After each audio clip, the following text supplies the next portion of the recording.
127 സങ്കീർത്തനം 1 ഇങ്ങനെ എഴുതിയിരിക്കുന്നു: യഹോവ വീട് പണിയാതിരുന്നാൽ പണിയുന്നവർ വൃഥാ അധ്വാനിക്കുന്നു. യഹോവ പട്ടണം കാക്കാതിരുന്നാൽ കാവൽക്കാരൻ വൃഥാ ജാഗരിക്കുന്നു. 2 കാര്യങ്ങൾ വളരെ പ്രത്യേകമായി ഇവിടെ ചൂണ്ടിക്കാണിക്കുവാൻ ഞാൻ ആഗ്രഹിക്കുകയാണ്. 1, വൃഥാ അധ്വാനിക്കുന്നു. 2, വൃഥാ ജാഗരിക്കുന്നു. ആരാണ് വൃഥാ അധ്വാനിക്കുന്നത്? യഹോവ വീട് പണിയാതിരുന്നാൽ പണിയുന്നവർ വൃഥാ അധ്വാനിക്കുന്നു.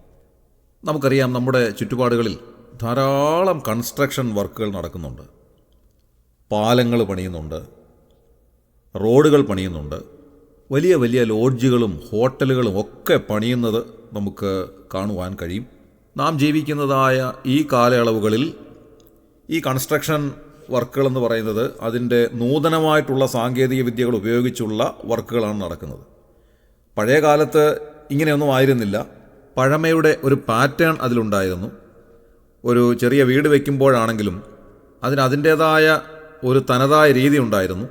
വാനമെടുത്ത് ആ വാനത്തിൽ കരിങ്കല്ല് അടുക്കി കെട്ടി അതിൻ്റെ മുകളിൽ തറ കെട്ടി ആ തറയിൽ മണ്ണ് ഫില്ല് ചെയ്ത് ആ തറയിൽ നിന്ന് ഭിത്തി കെട്ടി ഉയർത്തി അങ്ങനെ അതിൻ്റെ മേൽക്കൂര ഉറപ്പിക്കുന്ന ഒരു സമ്പ്രദായം. അതിൽ ഏറെക്കുറെയൊക്കെ മിക്ക കാര്യങ്ങളും ഇപ്പോഴും നാം ചെയ്യാറുണ്ടെങ്കിലും വ്യത്യസ്തമായ രീതികൾ അവലംബിക്കുന്നവരുണ്ട്. അന്നത്തെ കാലത്ത് വെട്ടുകല്ലുകളാണ് ധാരാളമായിട്ട് ഉപയോഗിച്ചുകൊണ്ടിരുന്നത്. അതായത് ചെങ്കല്ല് വെട്ടിയെടുത്ത് ആ കട്ടകളാണ് വീട് പണിയുന്നതിന് ധാരാളമായി പഴയ കാലത്ത് ഉപയോഗിച്ചുകൊണ്ടിരുന്നത്.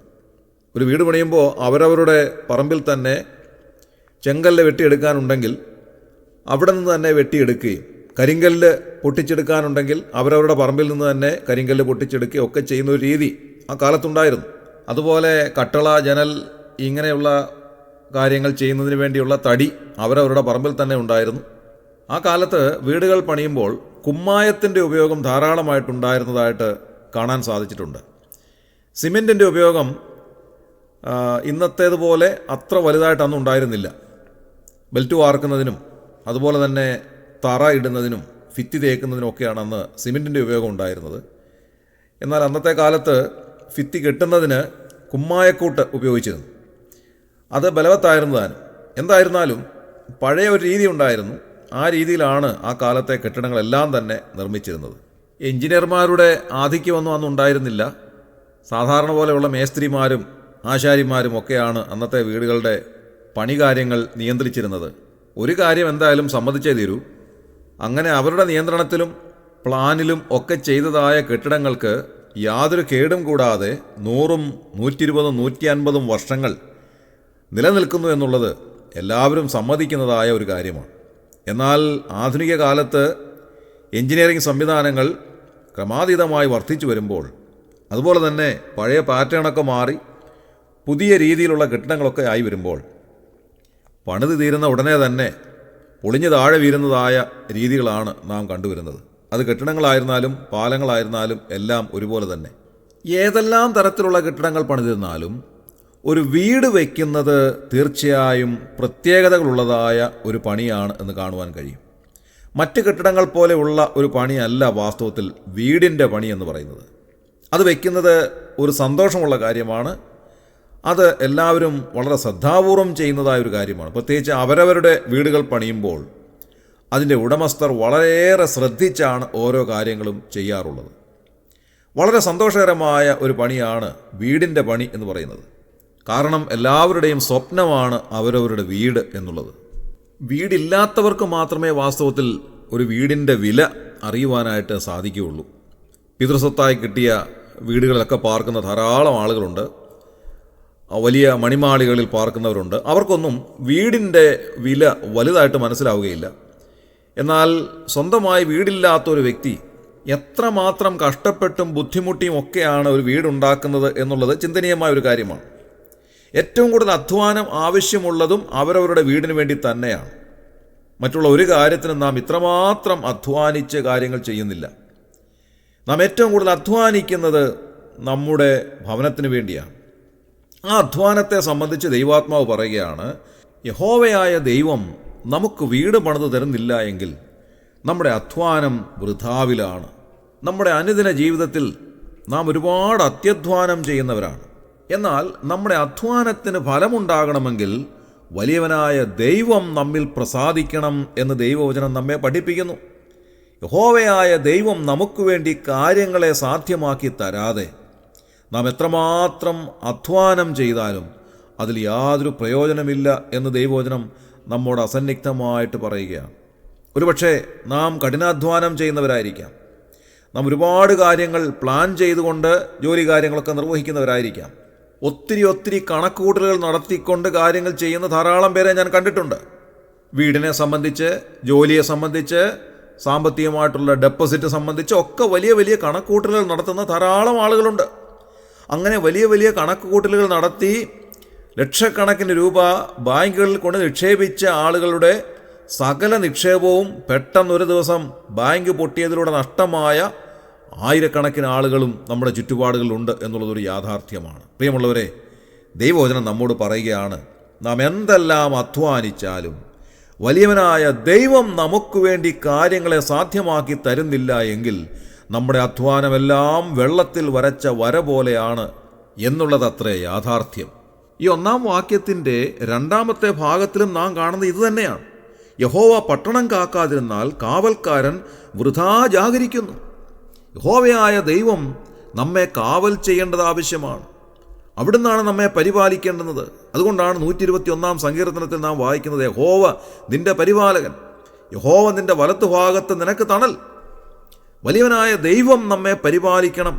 അല്ലാത്ത പക്ഷം നാം എന്തെല്ലാം ചെയ്തിരുന്നാലും അത് കൃത്യമായ ഒരു പരിപാലനമാകുന്നില്ല. നമുക്കറിയാം, ധാരാളം നേതാക്കന്മാരെ പരിപാലിക്കുന്നതിന് വേണ്ടി, അവരെ പ്രൊട്ടക്റ്റ് ചെയ്യുന്നതിന് വേണ്ടി സ്പെഷ്യൽ പ്രൊട്ടക്ഷൻ ഗ്രൂപ്പുകളുണ്ട്. എന്നാൽ ഇന്ത്യയുടെ പ്രധാനമന്ത്രിയായിരുന്ന ഇന്ദിരാഗാന്ധി വെടിയേറ്റു മരിച്ചത് തൻ്റെ അംഗരക്ഷകരിൽ നിന്ന് തന്നെയാണ്. പ്രിയമുള്ളവരെ, നമുക്കൊക്കെ നാം ഏർപ്പെടുത്തുന്നതായ ഒരുപാട് കാവലും പരിചരണവും ഒക്കെ ഉണ്ടെങ്കിലും വലിയവനായ ദൈവം നൽകുന്നതായ പരിചരണമാണ് ഏറ്റവും കൃത്യമായിട്ടുള്ളത്, നമുക്ക് ഏറ്റവും ആവശ്യമായിട്ടുള്ളത്. യഹോവയായ ദൈവം നമുക്ക് വേണ്ടി കാര്യങ്ങളെ നിർവഹിച്ചു തരണം. അല്ലാതെ നാം എന്തെല്ലാം അധ്വാനിച്ചിരുന്നാലും എങ്ങനെയെല്ലാം കാവൽ ചെയ്തിരുന്നാലും അതിൽ യാതൊരു പ്രയോജനവുമില്ല എന്ന് കാണുവാനായിട്ട് സാധിക്കും. പുറപ്പാട് പുസ്തകം 14-ാം അധ്യായത്തിൽ അതിൻ്റെ 14-ാം വാക്യത്തിൽ നാം വായിക്കുന്നത്, യഹോവ നിങ്ങൾക്ക് വേണ്ടി യുദ്ധം ചെയ്യും, നിങ്ങൾ മിണ്ടാതിരിപ്പിൻ എന്ന് പറഞ്ഞു. ഇസ്രായേൽ ജനത്തോട് മോശ മുഖാന്തരം ദൈവം അരുളി ചെയ്തതായ കാര്യമാണിത്. നിങ്ങൾ എന്തെല്ലാം പറഞ്ഞാലും, നിങ്ങൾ എന്തെല്ലാം ചെയ്താലും അതൊന്നും നിങ്ങൾക്ക് വിജയം നൽകുന്നതല്ല. പ്രത്യുത ആരാണ് നമുക്കെല്ലാം നൽകിത്തരുന്നത്? വലിയവനായ ദൈവം. നമ്മുടെ ജീവിതത്തിൻ്റെ ഓരോ ആവശ്യങ്ങളുടെ മുഖത്തും നമ്മെ സഹായിക്കുന്നവൻ വലിയവനായ ദൈവമാണ്. യഹോവയായ ദൈവം നമുക്ക് ബുദ്ധി നൽകുന്നില്ല എങ്കിൽ പഠിക്കുവാൻ സാധ്യമല്ല. യഹോവയായ ദൈവം നമുക്ക് ഓർമ്മശക്തി നൽകുന്നില്ല എങ്കിൽ കഴിഞ്ഞു പോയതിനെ ഓർമ്മിക്കുവാനോ പഠിച്ചത് തിരികെ ഓർമ്മിച്ചെടുക്കുവാനോ നമുക്ക് സാധ്യമല്ല. യഹോവയായ ദൈവം നമുക്ക് ജോലി നൽകുന്നില്ല എങ്കിൽ നമുക്ക് ജോലിയില്ലാതെ തുടരേണ്ടതായിട്ട് വരും.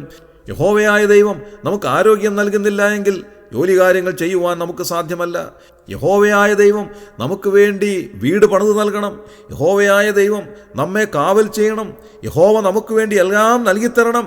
അങ്ങനെ യഹോവയായ ദൈവം നമുക്കെല്ലാ കാര്യങ്ങളും നൽകിത്തരുന്നില്ല എങ്കിൽ നമ്മുടെ അധ്വാനങ്ങളെല്ലാം വൃഥാവിലാണ് എന്ന് ദൈവവചനം നമ്മോട് പറയുകയാണ്. പ്രിയമുള്ളവരെ, നമ്മൾ സ്വന്തമായിട്ട് അധ്വാനിച്ചുണ്ടാക്കിയ ഒരുപാട് കാര്യങ്ങൾ നമുക്ക് നഷ്ടമായി പോയിട്ടില്ലേ? ഒന്ന് പിന്തിരിഞ്ഞ് നോക്കുകയാണെങ്കിൽ എന്തെല്ലാം നഷ്ടങ്ങൾ നമ്മുടെ ജീവിതത്തിൽ വന്നിട്ടുണ്ട്. ഒത്തിരി കാര്യങ്ങൾ നമുക്ക് നഷ്ടപ്പെട്ടു പോയിട്ടുണ്ട്. ഹഗ്ഗായി പ്രവചനം 1-ാം അധ്യായം 5 മുതലുള്ള വാക്യങ്ങളിൽ നാം ഇങ്ങനെയാണ് വായിക്കുന്നത്, ആകയാൽ സൈന്യങ്ങളുടെ യഹോവ ഇപ്രകാരം അരുളി ചെയ്യുന്നു, നിങ്ങളുടെ വഴികളെ വിചാരിച്ചു നോക്കുവിൻ. നിങ്ങൾ വളരെ വിതച്ചിട്ടും അല്പമേ കൊണ്ടുവരുന്നുള്ളൂ. നിങ്ങൾ ഭക്ഷിച്ചിട്ടും പൂർത്തി വരുന്നില്ല. പാനം ചെയ്തിട്ടും തൃപ്തി വരുന്നില്ല. വസ്ത്രം ധരിച്ചിട്ടും ആർക്കും കുളിർ മാറുന്നില്ല. കൂലിക്കാരൻ ഓട്ടസഞ്ചിയിലിടുവാൻ കൂലി വാങ്ങുന്നു. 9-ാം വാക്യം നാം ഇങ്ങനെയാണ് വായിക്കുന്നത്, നിങ്ങൾ അധികം കിട്ടുമെന്ന് കാത്തിരുന്നു, എന്നാൽ അത് അല്പമായി തീർന്നു. നിങ്ങളത് വീട്ടിൽ കൊണ്ടുവന്നു, ഞാനോ അത് ഊതിക്കളഞ്ഞു. നോക്കുക, നാം എത്രമാത്രം അധ്വാനിച്ചു. പലതും നാം അധ്വാനിച്ചു കൊണ്ടുവന്നു, പക്ഷേ അതെല്ലാം ഓട്ടസഞ്ചിയിലിടുന്നത് പോലെ ആയിപ്പോയിട്ടില്ലേ? പലതും നാം സ്വരൂപിച്ചു വെച്ചു, അതെല്ലാം ദൈവം ഊതിക്കളഞ്ഞില്ലേ? എന്തുകൊണ്ട് എന്ന് ദൈവം നമ്മോട് ചോദിക്കുകയാണ്. 9-ാം വാക്യത്തിൻ്റെ മധ്യഭാഗത്തിൽ നാം വായിക്കുന്നത് ഇങ്ങനെയാണ്: അതെന്തുകൊണ്ട് എൻ്റെ ആലയം ശൂന്യമായി കിടക്കുകയും നിങ്ങൾ ഓരോരുത്തരും താൻ താൻ്റെ വീട്ടിലേക്ക് ഓടുകയും ചെയ്യുന്നത് കൊണ്ട് തന്നെ എന്ന സൈന്യങ്ങളുടെ ദൈവമായ യഹോവയുടെ അരുളപ്പാട്. ആർക്കും ദൈവകാര്യത്തിന് സമയമില്ല, മനസ്സില്ല. അവനവൻ്റെ വീടുമായിട്ട് ബന്ധപ്പെട്ട് ഓരോരുത്തരും അധ്വാനിക്കുകയാണ്. അവരവരുടെ സമ്പാദ്യം വർദ്ധിപ്പിക്കുവാൻ ശ്രമിക്കുകയാണ്. പക്ഷേ ദൈവം അതെല്ലാം ഊതിക്കളയുന്നു. നാം അത്യധ്വാനം ചെയ്തു കൊണ്ടുവരുന്നത് ദൈവം ഊതിക്കളയുന്നു. ഇതിൻ്റെ ഉത്തരമാണ് നാം 127-ാം സങ്കീർത്തനത്തിൽ വായിച്ചത്: യഹോവ വീട് പണിയാതിരുന്നാൽ പണിയുന്നവർ വൃഥാ അധ്വാനിക്കുന്നു, യഹോവ പട്ടണം കാക്കാതിരുന്നാൽ കാവൽക്കാരൻ വൃഥാ ജാഗരിക്കുന്നു. അതുകൊണ്ട് ഇന്ന് രാവിലെ ഈ വചനത്തിൻ്റെ അടിസ്ഥാനത്തിൽ ഞാൻ ഓർപ്പിക്കുവാൻ ആഗ്രഹിക്കുന്നതായ കാര്യം, മുമ്പേ അവൻ്റെ രാജ്യവും നീതിയും അന്വേഷിക്കുക എന്നുള്ള വചനത്തിൻ്റെ അടിസ്ഥാനത്തിൽ നമ്മുടെ ജീവിതത്തിൻ്റെ ഏറ്റവും പ്രഥമമായിട്ടുള്ള സ്ഥാനം കർത്താവിന് കൊടുക്കുക. അതിനെ തുടർന്ന് ബാക്കിയുള്ള കാര്യങ്ങൾ ദൈവം നമുക്ക് വേണ്ടി നിർവഹിച്ചു തരും. നമ്മുടെ ആവശ്യങ്ങൾ എന്താണോ അതറിഞ്ഞ് കർത്താവ് നമുക്ക് വേണ്ടി ചെയ്തു തരുന്നവനാണ്. ആ കർത്താവിൽ ആശ്രയിച്ചുകൊണ്ട് ഇന്നത്തെ നമ്മുടെ ജീവിതത്തിൻ്റെ എല്ലാ ആവശ്യങ്ങളും കർത്താവിൻ്റെ മുൻപാകെ സമർപ്പിക്കാം. വലിയവനായ ദൈവം നമ്മെ ഓരോരുത്തരെ അനുഗ്രഹിക്കുകയും സഹായിക്കുകയും നമുക്ക് വേണ്ടി എല്ലാ കാര്യങ്ങളും നിർവഹിച്ചു തരികയും ചെയ്യട്ടെ. നമ്മുടെ കണ്ണുകളെ അടയ്ക്കാം, പ്രാർത്ഥിക്കാം. ക്രിസ്തുയേശുവിലൂടെ അതിവാത്സല്യമായി ഞങ്ങളെ സ്നേഹിക്കുന്ന സ്വർഗീയ പിതാവാം നല്ല ദൈവമേ, അനുഗ്രഹകരമായ ഈ ദിവസം രാവിലെ സമയം ഞങ്ങൾ തിരുസന്നിധിയിലേക്ക് അടുത്ത് വരികയാണ്. കർത്താവെ, പലപ്പോഴും ഞങ്ങൾ തനിയെ അധ്വാനിച്ചിട്ടുണ്ട്, ഞങ്ങൾ തനിയെ കാര്യങ്ങൾ ചെയ്യുവാൻ ശ്രമിച്ചിട്ടുണ്ടെന്നാൽ ദൈവത്തെ കൂടാതെ ചെയ്യുന്നതെല്ലാം നഷ്ടമാണെന്നും നശ്വരമാണെന്നും മനസ്സിലാക്കി സകല കാര്യങ്ങളും അവിടുത്തെ കരങ്ങളിൽ ഏൽപ്പിച്ച് അവിടുന്ന് ഞങ്ങൾക്ക് വേണ്ടി ചെയ്തു തരുന്നത് അനുഭവിക്കുവാൻ ഞങ്ങളെ ഇടയാക്കണമേ എന്ന് പ്രാർത്ഥിക്കുന്നു. കർത്താവ്, ഇന്നത്തെ ദിവസം ഞങ്ങളുടെ സമസ്ത കാര്യങ്ങളും അവിടുത്തെ കരങ്ങളിൽ ഏൽപ്പിക്കുകയാണ്. ഞങ്ങൾക്ക് വേണ്ടി അവിടുന്ന് കാര്യങ്ങളെ നിർവഹിച്ച് നൽകി സഹായിക്കണമേ കർത്താവേ. ഞങ്ങൾ ചെയ്യേണ്ടതായ കാര്യങ്ങൾ എന്താണെന്ന് അവിടുന്ന് ഞങ്ങളെ അറിയിക്കണമേ. അവിടുന്ന് ഞങ്ങൾക്ക് മുൻപായി പോകണമേ കർത്താവേ. ഞങ്ങളുടെ ജീവിതത്തെ അവിടുന്ന് നിയന്ത്രിക്കുകയും അവിടുന്ന് നയിക്കുകയും ചെയ്യണമേ. ഇന്നത്തെ ദിവസം കർത്താവേ, അവിടുന്ന് ഞങ്ങൾക്ക് മുൻപായി പോകണമേ. അവിടുന്ന് അങ്ങനെ ചെയ്തിരിക്കാൻ ഞങ്ങൾ നന്ദി പറയുന്നു. ഞങ്ങളുടെ പ്രാർത്ഥന കേട്ടതിനായ സ്തോത്രം. ഞങ്ങളുടെ കർത്താവും രക്ഷിതാവുമായ യേശു ക്രിസ്തുവിൻ്റെ ധന്യമായ നാമത്തിൽ തന്നെ. ആമേൻ.